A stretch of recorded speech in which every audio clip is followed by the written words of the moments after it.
একটি friend request, কয়েকদিনের কথোপকথন, তারপর গড়ে ওঠা বিশ্বাসের সম্পর্ক। সেই বিশ্বাসকে পুঁজি করেই প্রতারক চক্র সংগ্রহ করে ব্যক্তিগত ছবি। এরপর শুরু হয় ব্ল্যাকমেল। সম্মানহানির ভয় দেখিয়ে আদায় করা হয় 14 লাখের বেশি টাকা। এমনকি ব্যক্তিগত ছবি ছড়িয়ে দেওয়া হয় বিভিন্ন গ্রুপে। পরে আইনের আশ্রয় নেন এই তরুণী। আবার টাকা দিতে হবে। তখন আমি দিতে না পারায় 3/6/2026 তারিখে হোয়াটসঅ্যাপ গ্রুপে 20 জনের মাঝে ছবি আর ভিডিও ছেড়ে দেয়। তখন গ্রামে যখন জানাজানি হয়, আমার মান সম্মান ক্ষুণ্ণ হয়। শুধু সম্পর্কের ফাঁদই নয়, সামাজিক যোগাযোগ মাধ্যমে ইউরোপ, কানাডা, অস্ট্রেলিয়ায় চাকরির লোভ দেখিয়ে প্রতিনিয়ত প্রতারণা করছে সংঘবদ্ধ চক্র। ভুয়া ওয়েবসাইট, নকল অফিস এবং জাল কাগজপত্র ব্যবহার করে তারা হাতিয়ে নিচ্ছে লাখ লাখ টাকা। বগুড়ার এই দুই বাসিন্দা জানালেন, গত 1 বছরে এমন একটি চক্র তাদের কাছ থেকে হাতিয়ে নিয়েছে 31 লাখ টাকা। দেওয়া হয়েছে কানাডার নকল ভিসা, ওয়ার্ক পারমিট সহ নানা কাগজ।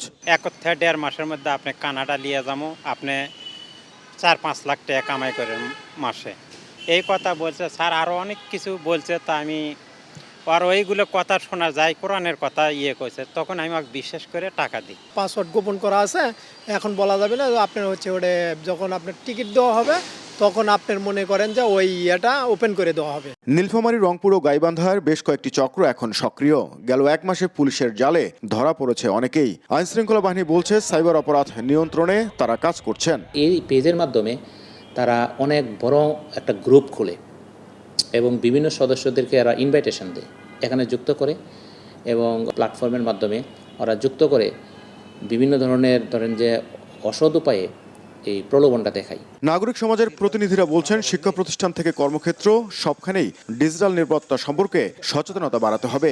একই সঙ্গে সাইবার অপরাধের দ্রুত তদন্ত, বিচার এবং কঠোর শাস্তি নিশ্চিত করতে হবে। পরিবার থেকে শিক্ষা প্রতিষ্ঠান, সেখান থেকে রাষ্ট্র সমন্বয়ভাবে আমাদেরকে একটা সচেতনামূলক প্রোগ্রামে যেতে হবে। সাইবার বিশেষজ্ঞদের মতে, এআই ব্যবহার করে নতুন নতুন প্রতারণার ফাঁদ তৈরি করছে প্রতারক চক্র।